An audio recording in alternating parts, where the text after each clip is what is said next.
Cryptocurrencies at their core are giant shared ledgers. The format in which you store the ledger can give different properties to the cryptocurrency. The two most common ways to format the ledger are UTXOs, which is what Bitcoin uses, and the account model, which is what Ethereum uses. In this video, I'll be comparing these two formats to see why cryptocurrencies choose to use one or the other. Firstly, with the UTXO model, for every transaction, you need inputs, which is where you reference unspent transaction outputs that you have access to, and outputs, which is where you show who you are sending the money to. For example, using the $300 she received from Jane and the $75 she received from Daniel, Sarah pays Josh $350 and keeps the remaining $25 for herself. In this example, we can see that the inputs are the $300 and $75 that Sarah received previously, and the outputs are the $350 sent to Josh and $25 that Sarah gets back. This is somewhat like using cash, where each unspent transaction output can only be spent all at once. You can't spend a half or a quarter of a UTXO at a time, and instead, in this example, Sarah puts in $375 even though she only needed to pay Josh $350. This is like if she had a $300 bill and a $75 bill. During the transaction, the $300 and $75 bills get destroyed, and a new $350 bill is created and sent to Josh, as well as a $25 bill that gets sent back to Sarah. For the $25 that gets sent back to Sarah, she doesn't actually have to use the same address that she sent the transaction from. She can easily create a new address in her wallet and send it there instead. This can help a bit with privacy, as you then won't have a single address associated with you where all your funds are stored. The account-based model is much simpler. Every address has a balance, and when you make a transaction, you simply say you want to send a certain amount from one address to another. This leads to a smaller transaction size, which is more efficient. For example, from the $375 that Sarah has in her account, she pays Josh $350. She now has $25 in her account, and Josh, who started with $10, now has $360. This is like a normal bank account, where everyone has their own account and you can send any amount to each other at a time. The account-based model is far simpler on the surface, but both models have their advantages and disadvantages, which I'll go through. One important thing to know about when comparing the UTXO to the account model is how they handle global state. By state, I mean the up-to-date list of balances on the ledger. As the state is something shared among thousands of people, you have to be careful when changing it to make sure you aren't changing something that someone else has already changed. There are three main functions to change a state: removing a row, updating a row, and adding a row. When removing a row, you need to check that no one else has done it first, as otherwise, you could be trying to spend from something that doesn't exist. If multiple people are trying to remove the same row, a decision needs to be made about the one person who is allowed to do it. The other people then fail.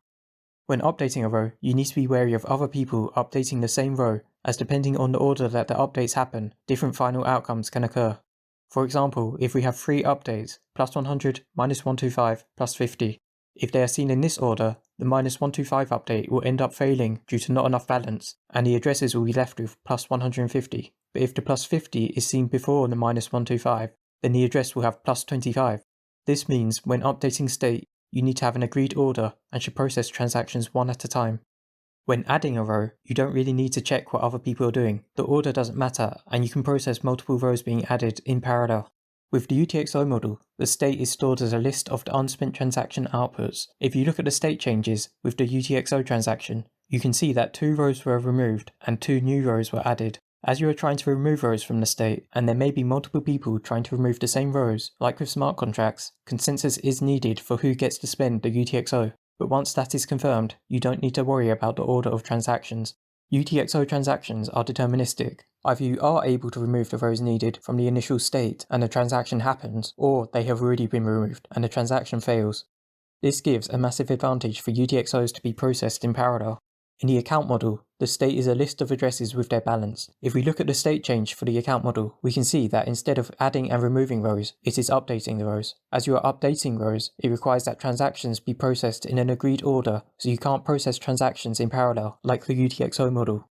The account model is not deterministic. You may or may not be able to update the state, depending on the order that the transactions are processed.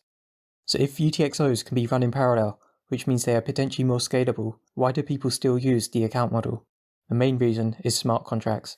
For smart contracts, the simplicity of using an account-based system makes it much easier for developers, especially if the smart contract needs to interact with many people at once due to there being an updatable state.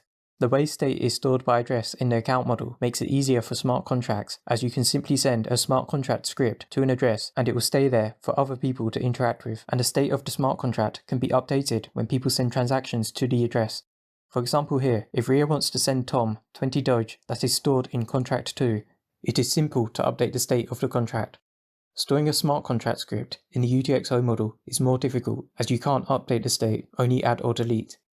When you store a script with a UTXO, it gets removed when someone interacts with the UTXO, as UTXOs can only be spent once.